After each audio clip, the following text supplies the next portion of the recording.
মেহেরপুরের গাংনী উপজেলার কাজীপুর সীমান্তে পতাকা বৈঠকের মাধ্যমে নারী পুরুষ ও শিশুসহ মোট ১২ জন বাংলাদেশিকে ফেরত দিয়েছে ভারতীয় সীমান্তরক্ষী বাহিনী বিএসএফ। ১৪ নভেম্বর শুক্রবার দুপুরে অনুষ্ঠিত এই বৈঠকের পর তাদের বিজিবির কাছে হস্তান্তর করা হয়।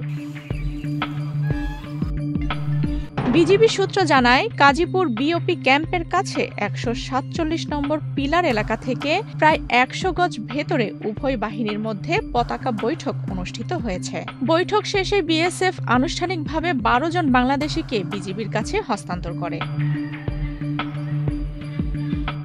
ফেরত আসা ব্যক্তিদের বাড়ি খুলনা, রাজবাড়ী, সিরাজগঞ্জ, বাগেরহাট এবং কুষ্টিয়া জেলায়। বিভিন্ন সময় দালালের মাধ্যমে তারা অবৈধভাবে ভারতের অভ্যন্তরে প্রবেশ করেছিলেন বলে জানা গেছে। পরে ভারতীয় পুলিশ তাদের আটক করে এবং নির্ধারিত প্রক্রিয়া শেষে বিএসএফ এর মাধ্যমে বিজিবির কাছে ফেরত পাঠানো হয়।